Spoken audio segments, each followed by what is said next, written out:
தமிழ்நாடு சட்டமன்ற பொதுத் தேர்தல் 2026 இன்னும் சில மணி நேரங்களில் துவங்க இருக்குது. மக்கள் எல்லாருமே வாக்கு செலுத்துறதுக்கு தயாராகிட்டாங்க. இதில் குறிப்பாக 2 கட்சி எப்படியாவது கடுமையாக பிரச்சாரம் பண்ணி மக்கள் இடத்துல மிகப்பெரிய நம்பிக்கையை பெறணும். அந்த 2 கட்சியும் திமுக, அதிமுக. இன்னொரு பக்கம் தாவேகா, அவங்களும் இவங்களுக்கு 2 பேருக்குமே டஃப் காம்படிஷன் கொடுத்துட்டு இருந்தாங்க. திமுகவுக்கு என்ன நிர்பந்தம்னா, இது வரைக்கும் முதலமைச்சர் ஸ்டாலின் அவர்கள் 2 முறை அவங்க கட்சி ஆட்சிக்கு வந்ததான்னு கேட்டால் வரலாறுலேயே கிடையாது. அப்போ 2 முறை கன்சிக்யூட்டிவாக நம்ம வந்தோம் அப்படின்னு நிரூபிக்கணும் அப்படின்ற கட்டாயத்தில் அவர் இருக்காரு. இன்னொரு பக்கம் இபிஎஸ் அவர்கள் இது வரைக்கும் நேரடியாக மக்களை சந்தித்து அவர் ஒரு முறை கூட முதலமைச்சர் ஆகலை. அதனால மக்களை சந்தித்து முதலமைச்சர் ஆனால் தான் கட்சிக்காரங்க நம்ம கூட இருப்பாங்க, நம்மளை விட்டு போக மாட்டாங்க அப்படின்ற நெருக்கடி அவருக்கு இருக்குது. அதனால் கஷ்டப்பட்டு வெயிலில், புயலில், மழையில் கூட பார்க்காம வீடு வீடாக போய் மக்களை சந்தித்து வீடு வீடாக போய் மக்களுக்கு காசையும் கொடுத்து எப்படியாவது ஜெயிக்கணும்னு போராடிட்டு இருந்தாங்க. அதனால ஒரு மாசமாக பிரச்சாரம் பயங்கரமாக இருந்தது. நடிகர்களை வச்சு திமுக பிரச்சாரம் பண்ணுச்சு, இந்த பக்கம் பேச்சாளர்களை வச்சு அதிமுக பிரச்சாரம் பண்ணுச்சு. இவங்க எல்லாரும் பிரச்சாரம் பண்ணி ஒரு வழியாக மக்கள் கிட்ட போயிட்டோம், இன்னும் கொஞ்சம் கஷ்டப்பட்டோன்னா நம்ம ஜெயிச்சிடலாம் அப்படின்னு நினச்சிட்டு இருந்தாங்க. இவங்க போட்ட அத்தனை உழைப்பு, அத்தனை தில்லுமுள்ளு, அத்தனை தில்லாலங்கடி வேலைக்கும் வேட்டு வைக்கிற விதமாக நேற்று மாலை விஜய் அவர்களுடைய உரை அமைந்திருந்தது. கிட்டத்தட்ட 30 நிமிஷம் பேசினார். 30 நிமிஷத்தில் திமுக, அதிமுகவுக்கு ஓட்டு போடலாம் அப்படின்னு நினச்சவங்களோட மனநிலை கூட மாறி இருக்கும். அந்த அளவுக்கு தெளிவான சிறப்பான பேச்சாக அமைஞ்சிருந்தது. இது வரைக்கும் ஒரு பொலிட்டிக்கல் லீடராக விஜய் கொடுத்த பெஸ்ட் ஸ்பீச் இதுதான். இது வரைக்கும் அரசியல்வாதி அவர் எவ்வளவோ பேச்சுக்கள் பேசியிருக்கலாம், ஆனால் உண்மையிலேயே இப்போதான் ஒரு தலைவனாக ஆக பெரும் பேச்சை கொடுத்துருந்தாரு. இது வரைக்கும் திமுக, அதிமுகவுக்கு நீங்கள் ஏன் வாக்கு செலுத்தணும் அப்படின்ற கேள்வியை நமக்குள்ளே ஏற்படுத்திட்டாரு. ஒரே ஒரு முறை எனக்கு வாய்ப்பு கொடுங்க அப்படின்னு பேசியிருக்காரு தாவேகா தலைவர் விஜய். அது மட்டும் இல்லாமல் நீங்கள் சுற்றி திமுக, அதிமுகவுக்கு ஓட்டு போட்டாலும் அது நேரடியாக பாஜகவுக்கு போடுற ஓட்டு தான் அப்படின்னு ஒரு மிகப்பெரிய பிளாஸ்டை போட்டிருக்காரு. இந்த பேச்சை கேட்ட எல்லாருக்குமே திமுக, அதிமுகவுக்கு தூக்கமே கலைஞ்சிருச்சுன்னு சொல்கிறாங்க. இதில் ரொம்ப குறிப்பாக அதிமுகவை விமர்சனமே பண்ணலை, இவர் அதிமுக கூட ஒரு அண்டர்ஸ்டாண்டிங்கில் இருக்காரு அப்படின்லாம் சொன்னதுக்கு நல்லா பெரிய ஃபேன்சி வெடியாக வச்சிருக்காரு. திரு எடப்பாடி பழனிசாமி அவர்களை துவச்சு காய போட்டுட்டாரு. அந்த அளவுக்கு நேற்று பிளாஸ்ட் பண்ணிட்டாரு. முக்கிய காரணம் என்னன்னா, எடப்பாடி பழனிசாமி அந்த தொகுதியில் தாவேகாவுக்கு பண்ண அநீதி தான். அதனால தான் திரு விஜய் அவர்கள் கடுமையாக எதிர்த்தாரு. உறுதியாக இந்த 30 நிமிட பேச்சு ஒட்டுமொத்த தமிழ்நாடு மக்களையுமே தன் பக்கம் திரும்பி பார்க்க வைத்திருக்கு அப்படின்னு சொல்றாங்க தாவேகால இருக்கக்கூடிய முக்கியமான நிர்வாகிகள். எப்பயுமே ஒரு எலெக்ஷனை பொறுத்த வரைக்கும் நீங்கள் என்னதான் பிரச்சாரம் பண்ணாலும், என்னதான் மக்கள் கிட்ட போய் விதவிதமான கருத்துக்களை, கவர்ச்சியான திட்டங்களை சொன்னாலும், ஆனால் அந்த கடைசி 2 நாளில் மக்களோட மனநிலை என்ன முடிவுக்கு போகுதோ அதுதான் மேட்ரு. அப்படி தான் எல்லா தேர்தலுமே இருந்திருக்கு. திடீர்னு பார்த்தா ஆரம்ப கட்டத்திலிருந்து திமுகவுக்கு ஓட்டு போடுவோம்னு நினைக்கிறவங்க அதிமுகவுக்கு போடுவாங்க, அதிமுகவுக்கு போடுறோம்னு நினைக்கிறவங்க திமுகவுக்கு போடுவாங்க. ஆனால் இந்த தடவை ஒரு வலுவான ஒரு ஆப்ஷன் இருந்துதான்னு கேட்டால் இதுக்கு முன்னாடி இருந்ததில்லை. ஆனால் இந்த முறை விஜய் அப்படின்ற ஒருத்தர் சினிமா துறையில நீங்கள் வந்து ஒரு டஃப் காம்படிஷன் கொடுத்துட்டாரு. இது வரைக்கும் திமுக, அதிமுக ஒரு வலுவான எதிர்நிலையை பார்த்ததே இல்லை. அப்படிதான் கண்ணுக்குள்ள விரலை விட்டு ஆட்டிட்டு இருக்காரு விஜய். அவர் எல்லாரும் என்ன நினைச்சாங்கன்னா, ஒரு லிஸ்ட் ஆஃப் திங்ஸ் நம்ம சொல்லலாம். இந்தந்த விஷயங்களுக்கெல்லாம் அவர் ஒத்து வர மாட்டார், இதெல்லாம் அவருக்கு சாத்தியப்படாது, பேச தெரியாது, கூட்டம் வரும் ஓட்டா மாறாது, அவரால் வந்து இந்த கூட்டத்துக்குள்ளெல்லாம் இறங்கி பழக முடியாது, மக்கள்கிட்ட போய் பிரச்சாரம் பண்ண முடியாது, இது எல்லாத்தையும் தவிடுபடியாக்கினாரு. விஜயால் பெரிய அளவில் பிரச்சாரம் பண்ண முடியாது அப்படின்னு சொன்னாங்க. ஆனால் விஜய்க்கு ஒரு விஷயம் புரிஞ்சிருச்சு. நம்ம எல்லா வீட்லையும் ஏற்கனவே ஒரு முகம் தெரிந்த நபராக இருக்கும், நம்மளோட முகம் பதிஞ்சிருச்சு, நம்ம கேட்க வேண்டியது வாக்குகள் மட்டும்தான். அவர் எங்கே இருக்காரோ அங்கேருந்தே கேட்டார். அவர் பண்ணதிலே மிகப்பெரிய ஸ்ட்ராட்டஜி என்னன்னா, எந்த இடத்துலையும் வேட்பாளர்கள் பெயரை சொல்லலை. எல்லா வேட்பாளருமே நான் தான், எனக்கு வாய்ப்பு கொடுங்க, எனக்கு வாய்ப்பு கொடுங்க தான் கையெழுத்து கும்பிட்டாரு. வழக்கம் போல் ஒரு ட்ரெண்ட் செட் பண்ணியிருக்காரு இல்லையா, உங்கள் மகனுக்கு, உங்கள் அண்ணனுக்கு, உங்கள் தம்பிக்கு, உங்கள் பிள்ளைக்கு, உங்கள் விஜய்க்கு ஒரு வாய்ப்பு கொடுங்கன்னு சொன்னார்ல, அதை தான் போகிற இடம் எல்லா இடத்துலையும் பதிவு பண்ணார். அதே போல் நேற்று மாலை ஒரு 30 நிமிஷ பேச்சு என்னையை பொறுத்த வரைக்கும் திரு விஜய் அவர்களோட இந்த பொலிட்டிக்கல் கெரியர்லே the best speech, top most ஸ்பீச்னா இதுதான். அந்தளவுக்கு அழகாக மக்களுக்கு ஏ கிளாஸ்லேருந்து சி கிளாஸ் வரைக்கும் எல்லா ஆடியன்ஸுக்கும் புரிகிற மாதிரி ஒரு சிறப்பான பேச்சு கொடுத்துருந்தாரு. பேச்சை தொடங்கின விஜய் அவர்கள், இந்த தேர்தல் ரொம்ப முக்கியமான தேர்தல், முதலமைச்சர் மு.க. ஸ்டாலின் அவர்களும் திமுக ஆட்சியும் முடிவுக்கு வரக்கூடிய தேர்தல், இதுக்கப்புறம் உங்கள் ஆட்சிக்கு வரவே முடியாது, நான் வரவும் விட போகிறதில்ல, அதுக்கு மாற்று தாவேகா தான். அதனால இந்த அராஜகமான திமுக ஆட்சியை வீட்டுக்கு அனுப்ப போகிறோம். மக்களிடத்தில் நான் கேட்பது எப்பயும் போல ஒன்றே ஒன்று தான், மக்களுக்கு விரோதமான ஆட்சி செய்யக்கூடிய ஸ்டாலின் சார் வேண்டுமா, இல்லை மக்களை நேசிக்கக்கூடிய இந்த விஜய் வேணுமா அப்படின்னு கேட்டார். இதுதான் எல்லா இடத்துலையும் ஒரு ட்ரெண்டாக வச்சிருக்காரு. போகிற இடமெல்லாம் வேட்பாளர்கள் பெயரை சொல்லாமல் விஜய்க்கு வாக்கு செலுத்துங்க, விஜய்க்கு வாய்ப்பு கொடுங்க, இது மட்டும்தான் கேட்குறாரு. இவர் மீண்டும் மீண்டும் ஒரு கருத்தை பதிவு பண்ணிகிட்டே இருக்காரு. எனக்கு உங்ககிட்ட பொய் சொல்லி ஏமாத்தணுன்ற அவசியம் இல்லை, நான் கொள்ளையடிக்க மாட்டேன், திருட மாட்டேன், இதை எல்லாத்தையும் நான் எடுத்து வெளிச்சம் போட்டு சொன்னால் என் மேலே அவ்வளவு எதிர்ப்பாக கக்குறாங்க. இவர் சொன்னதே மிக முக்கியமான விஷயமா பார்க்கப்பட்டது என்னன்னா, எனக்கு எதிரில் இருக்கக்கூடிய எல்லா கட்சிகளும் ஒன்று சேர்ந்து என்னை எதிர்க்கிறாங்க. அப்போ நீங்கள் யோசிச்சு பாருங்கள் யார் பலமானவங்கன்னு. நான் என்ன சொல்லிட்டேன், நீங்கள் கொள்ளையடிச்சதை உங்கள் அமைச்சர்கள் பண்ண ஊழலை வெளிச்சம் போட்டு படம் காட்டினேன், அதுக்காக எனக்கு இவ்வளவு நெருக்கடிகள் கொடுப்பீங்களா அப்படின்னு விஜய் சொன்னார். இதில் எல்லாருக்கும் ஒரு பார்வை இருந்தது, திமுகவை இந்த அளவுக்கு அட்டாக் பண்ணுறது, திமுக எதிர்ப்பு தான் அரசியலா, அதிமுகவெல்லாம் பேசவே மாட்டாரா அப்படின்னாங்க. எல்லாருக்கும் இந்த கேள்வி இருந்தது, ஏன் அதிமுக பெருசாக அடிக்கிறது இல்லைன்னு. நம்ம என்ன நினச்சோம், சரி அதிமுக ஏற்கனவே கரைஞ்சிட்டு இருக்கு, அதில் ஏன் போய் தண்ணியை ஊற்றினா ஒரு அமைதியாக போயிட்டார் நினச்சோம். ஆனால் இப்போ இபிஎஸ் அவர்கள் எடப்பாடி தொகுதியில் என்ன வேலை பண்ணார் அப்படின்றது நம்ம எல்லாத்துக்குமே தெரியும். நம்ம பலமுறை இபிஎஸ் அட்டாக் பண்ணி பேசுறதுக்கான காரணம் என்னன்னா, இந்த மாதிரி கேவலமான இழிவான மலிவான அரசியல் அவர் பண்ணுவார். பதவி கொடுத்தவங்களுக்கே துரோகம் பண்ணுறது, காலை வாரி விடுறது. எடப்பாடி தொகுதியில் திரு விஜய் அவர்களின் சார்பாக போட்டியிடக்கூடிய அந்த கேண்டிடேட்டை இவங்க விலை பேசி தூக்கிட்டாங்க.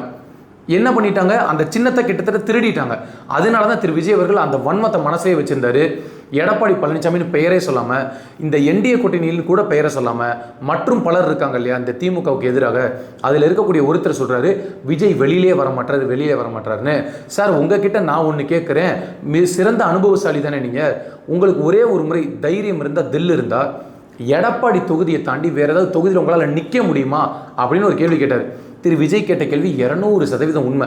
இந்த எடப்பாடி தொகுதியில் உட்காந்துக்கிட்டு ஒரே ஒரு பெல்ட்டுக்குள்ளே உட்காந்துட்டு நான் வந்து மிகப்பெரிய தலைவன், நான் தான் அடுத்த எம்ஜிஆர், நான் தான் ஜெயலலிதா அப்படின்னு சொல்கிறது எந்த வகையில் நியாயம்? நீங்கள் கொஞ்சமாவது திருந்துங்க அப்படின்ற வார்த்தையுமே விஜய் பயன்படுத்தியிருக்காரு. இன்னமும் திருந்தாமல் சுற்றிட்டு இருக்கீங்கன்னு சொல்லியிருக்காரு. இது வரைக்கும் இந்த அளவுக்கு கடுமையாக அட்டாக் பண்ணதில்லை. உங்களுக்கு தைரியமானாலும் நீங்கள் சரியான பலசாலினா எதுக்கு என் கட்சி சின்னத்தை திருடுனீங்க? அதனால தான் அங்கே போட்டியிடக்கூடிய சுயேட்சை வேட்பாளருக்கு நான் ஆதரவு தெரிவிச்சிருக்கேன். எடப்பாடி தொகுதி மக்கள் எல்லாருமே விசில் சின்னத்துக்கு ஓட்டு போட முடியலன்னு வருத்தப்படாதீங்க, நீங்கள் எல்லாரும் டிவி சின்னத்துக்கு ஓட்டு போடுங்க அப்படின்னு அவர் சொன்னார். இந்த ட்விஸ்ட்டை இபிஎஸ் எதிர்பார்த்திருக்க மாட்டார். காரணம் என்னன்னா, இபிஎஸ்கே என்ன ஒரு அச்சம் வந்துருச்சுன்னா, திமுக டஃப் ஃபைட்டு கொடுக்கும், நம்மளும் கொஞ்சம் ஏறி வருவோம், எடப்பாடி தொகுதியில் ஒருவேளை விசில் சின்னத்துக்கு அதிகப்படியான வாக்குகள் விழுந்துருச்சுன்னா திமுக ஜெயிச்சிடும், நம்ம கீழே போயிடுவோமோ, இல்லை தாவேக்கா மேலே வந்துடுமோ அப்படின்ற அச்சத்தினால தான் இந்த மாதிரி சில்லறைகள் வேலை பண்ணியிருக்காரு. அதைத்தான் விஜய் கடுமையை எதிர்த்து பேசினார். இப்போ யாரெல்லாம் வந்து திமுகவை மட்டும்தான் பேசுகிறாரு, அதிமுகவை பேசுகிறதே இல்லையோ அப்படின்னு சொன்னாங்களோ அவங்க எல்லாருக்கும் மன நிறைவாக இருக்கும், மன மகிழ்ச்சியாக இருக்கும். ஆனால் அதுக்காக திமுகவை பரிதாபமே பார்க்கல, அந்த அளவுக்கு அடி நடிச்சார் வழக்கம் போல. இந்த பேச்சோட மிகப்பெரிய சாராம்சம் என்னன்னா, நீங்கள் எதுக்காக திமுக அதிமுகவுக்கு ஓட்டு போடணும், போட்டு என்ன நடக்க போகுது, ஒரே ஒரு முறை இந்த மகனுக்கு நீங்கள் ஒரு வாய்ப்பு கொடுங்க அப்படின்னு கையெடுத்து கும்பிட்டு கேட்டார். நீங்கள் சிறுபான்மையினர் மக்கள் எல்லாருமே இவங்க தான் நமக்கு பாதுகாப்பு, அவங்க தான் பாதுகாப்புன்னு நீங்கள் நினைப்பீங்க. ஆனால் தயவுசெய்து புரிஞ்சுக்கோங்க, நீங்கள் இவங்க 2 பேரில் யாருக்கு ஓட்டு போட்டாலும் அது நேரடியாக பாஜகவுக்கு ஓட்டு போடுறதுக்கு சமம் தான். அதுதான் இங்கே கள நிலவரம். மக்களுக்கு எதிராக இருக்கக்கூடிய பாஜகவுக்கு ஓட்டு போடணும்னு நினச்சிங்கன்னா திமுக அதிமுகவுக்கு நீங்கள் ஓட்டு போடுங்க. என்னை பொறுத்த வரைக்கும் திமுகவும் பாஜகவுக்கும் எதிரெல்லாம் கிடையாது, அவங்க ரகசிய கூட்டு வச்சிருக்காங்க அப்படின்னு அவர் சொல்கிறாரு. இதை ஏன் சொல்கிறாருன்னா, எவ்வளவோ செய்திகள் நம்ம பார்த்துருப்போம். இன்று வரை முன்னாள் அமைச்சர்கள், இன்னாள் அமைச்சர்கள் அவங்க வீட்டில் ரைடு போயிருக்காங்க, அவங்க வீட்டில் நிறைய பணம் கைப்பற்றணும்னு சொல்கிறாங்க, தேர்தலில் காசு கொடுத்ததை பிடிச்சுன்னு சொல்கிறாங்க.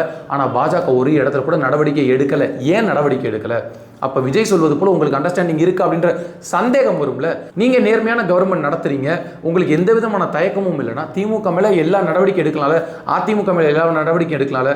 2017 ஆர்கே நகர்னு ஒரு தேர்தல் வந்தது. அந்த தேர்தலில் இன்னைக்கு இருக்கக்கூடிய அதிமுக முன்னாள் அமைச்சர்கள் மேலே எல்லார் மேலேயும் வழக்கு போட்டாங்க. பணம் கைப்பற்றியிருக்கோம், இத்தனை கோடி பிடிச்சிருக்கோம் அப்படின்னு 2000 நோட்டு இருந்துச்சுன்னு. எதுவுமே ஒன்றுமே பண்ணலை. அதே போல் தான் இப்போ திமுக கூட ஒரு அண்டர்ஸ்டாண்டிங்கில் போயிட்டு இருக்காங்க. இது எல்லாத்துக்கும் முற்றுப்புள்ளி வைக்கணும்னா எனக்கு ஒரு வாய்ப்பு கொடுங்க அப்படின்னு சொல்லியிருக்காரு. டிவிக்கு ஆட்சி அமைஞ்ச உடனே நம்ம என்னெல்லாம் பண்ணுவோம் அப்படின்னு சில விஷயங்களை குறிப்பிட்டு பேசினார். உண்மையிலே அது தேவையான ஒரு விஷயம். இளைஞர்கள் வந்து போதைக்கு அடிமையாகாமல் இருக்கிறதுக்கு என்ன பண்ணணும், 200 யூனிட் மின்சாரம் இலவசம், மக்கள் எல்லாத்துக்கும் பேருந்தில் எல்லா பக்கமும் தமிழ்நாடு முழுவதும் இலவசம், இந்த மாதிரி எண்ணற்ற திட்டங்கள் எல்லாம் அறிவிச்சார். இதை உடனே எல்லாரும் என்ன சொல்கிறாங்கன்னா, இது வந்து திமுக அதிமுகவை பார்த்து காப்பி பண்ணது தானேங்க, இது எப்படிங்க சொல்ல முடியும்னு. அது பேர் காப்பி கிடையாது. இவங்க எல்லாருமே இந்த திட்டத்தை போட்டுட்டு மக்களை இழிவுபடுத்துகிறாங்க. அந்த மாதிரி இழிவுபடுத்துகிற செயல் கூடாது, இது அரசாங்கத்தின் கடமைன்னு சொல்லி அந்த கடமை தான் நம்ம பண்ணுறோம் அப்படின்னு விஜய் சொல்கிறாரு. இதைத்தான் போகிற இடமெல்லாம் சொல்கிறாரு. அவர் இலவசத்துக்கு எதிரானவர் இல்லை, இலவசன்ற வார்த்தைக்கு எதிரானவர். நீங்கள் உங்கள் செய்ய வேண்டிய கடமையை செஞ்சுட்டு நாங்கள் இலவசம் கொடுத்தோம், ஓசியில் பஸ்ஸு போகிறீங்க, மாதம் 1000 ரூபா வாங்குறீங்க, நான் முதல்வன் திட்டத்தில் காசு வாங்குறீங்க, இப்படி அசிங்கப்படுத்துகிறாங்கன்றது தான் அவர் எதிர்த்து பேசினார். இப்போ இந்த திமுக என்ன நினச்சிருக்கோம், அதிமுக வீக்காக இருக்குது, நம்ம எப்படியாவது மெஜாரிட்டி வந்துடலாம், அதிமுக என்ன நினைச்சது, விஜய் வாக்கு வாங்கிடுவாரு, திமுக கீழே போய் நம்ம மேலே வந்துடலாம் அப்படின்னு பகல் கனவு கண்டுட்டு இருக்காங்க. ஆனால் இது வரைக்கும் தமிழ்நாடு சந்திக்காத ஒரு குழப்பமான ஒரு மிக கடினமான ஒரு தேர்தல் தான் இந்த தேர்தல். யார் ஜெயிப்பான்னு உங்களால் சொல்லவே முடியாது. பல முன்னாள் அமைச்சர்கள் இன்னாள் அமைச்சர்கள் கூட தோற்பதற்கான வாய்ப்பு இருக்கு. காரணம் டிவிகே விஜய் அப்படின்ற ஒருத்தர் தான். இது வரைக்கும் இல்லாத அளவுக்கு தந்தி டிவியில் ஒரு சர்வே வந்திருக்கு. அந்த சர்வே சொல்லுது, சென்னையில் 18 இடங்களில் கிட்டத்தட்ட 15 இடங்களில் 30 விழுக்காடு வாக்குகள் பெறுறாங்க தாவேகா. இது எவ்வளோ பெரிய ஒரு மாஸ் மூவ் பாருங்க. முதல் தேர்தலுங்க, ஏதோ 2வது 3வது தேர்தலில், முதல் தேர்தலில் சென்னை பெல்ட்டில் 30% மேலே வாங்குறாங்க அப்படின்னா ஏற்கனவே சர்வேல போடுறது ஒரு 5% 6% கம்மி தான். ஆதவர்ஜனா ஜெயிக்கிற மாதிரி இருக்குது, விஜய் 2 தொகுதியில் ஜெயிக்கிற மாதிரி இருக்குது, செங்கோட்டையன் ஜெயிக்கிற மாதிரி இருக்குது, புசியானந்த் ஜெயிக்கிற மாதிரி இருக்குது. எவ்வளோ இடத்துல கொளத்தூரில் ஸ்டாலின் போட்டியிடக்கூடிய தொகுதியில் தாவேகாவுக்கும் திமுகவுக்கும் 5% தான் வித்தியாசம். அப்படி தான் சர்வே சொல்லுது. அந்த அளவுக்கு கடுமையான போட்டி இருக்க போது. உண்மையிலே விஜய் சொன்னது போல தாவேகாவுக்கும் திமுகவுக்கும் தான் போட்டி அப்படின்னு சொல்லியிருக்காரு. முதலமைச்சர் சொன்னார் மே 4ஆம் தேதி ஒரு சிறப்பான நாள்னு. அதுக்குமே ஒரு கவுண்டர் போட்டிருக்காரு விஜய். மே 4ஆம் தேதி ஒரு சிறப்பான நாள் தான். கத்திரி வெயில் உச்சத்துக்கு போகும்போது மக்கள் எல்லாருமே சூரியன் வேண்டாம்னு வெறுத்து ஒதுக்கக்கூடிய நாள். அந்த நாள் தான் உங்கள் கட்சியை ஒதுக்குவாங்க. அதே போல் எப்படி கத்திரி வெயிலை பார்த்தா சூரியனை பார்த்து பயந்து விடுவாங்களோ அதே போல் உங்கள் சூரியனை பார்த்து இந்த சூரியன் மறையட்டும் ஒளியட்டும்னு மக்கள் முடிவெடுப்பாங்க அப்படின்னு சொல்லியிருக்காரு. இந்த பேச்சு அப்படின்றது 2026 சட்டமன்ற தேர்தலுக்கு இதுவரைக்கும் விஜய் பண்ண பிரச்சாரமும் சரி, இதுவரைக்கும் அதிமுக திமுக பண்ண பிரச்சாரமும் சரி, நீங்கள் கம்பேரே பண்ண முடியாது. திரு விஜய் அவர்கள் அந்த அரை மணி நேரம் பேச்சு இருக்குல்ல, கிளீன் ஸ்வீப் பண்ணிருச்சு. இது வரைக்கும் இந்த நடுநிலையாளர்கள் இருப்பாங்கல்ல, திமுகவுக்கும் அதிமுகவுக்கும் நான் போட விரும்பலை ஆனால் யாருக்கு போடுறதுன்னு தெரியலன்னு இருப்பாங்களே, அவங்க எல்லாருமே விஜய்க்கு தான் போடுவாங்க. விஜய் தான் சொல்றாரு, நாளை மறுநாள் இந்த ஒரே ஒரு நாள் மட்டும் நான் சொல்ற பேச்சை கேட்டு விசில் சின்னத்தில் ஓட்டு போடுங்க. அதுக்கு அடுத்து வரக்கூடிய எல்லா வருஷமும் நீங்க என்ன சொல்றீங்களோ அதை நான் செய்கிறேன். நான் ஒரு முதலமைச்சர் போல இல்லைன்றத மக்களோட மக்களாக இருப்பேன்னு சொல்லாம சொல்லியிருக்காரு. இதில் அவர் சொன்னதுலேயே ரொம்ப முக்கியமான பாராட்டப்பட வேண்டிய கவனிக்கப்பட வேண்டிய விஷயம் என்னன்னா, நான் ஒவ்வொரு மாதமும் ஒவ்வொரு மாவட்டத்துக்கும் கலெக்டர் ஆஃபீஸ்க்கு வருவேன், மக்கள் மனுக்களை நேரடியாக என்னிடத்திலே கொடுக்கலாம் அப்படின்னு அவர் சொன்னார். இது உண்மையிலேயேங்க அவர் செய்யறாரு செய்யல அதெல்லாம் ரெண்டாவது. ஆனால் இந்த அறிவிப்புன்றது இருக்குல்ல, மக்கள் மத்தியில் மிகப்பெரிய கவனம் ஈர்த்திருக்கு. திமுக அதிமுகவுக்கு உண்மையிலே குளிர் ஜுரம் வந்துருச்சு, தூக்கமே இல்லை அப்படின்னு சொல்கிறாங்க.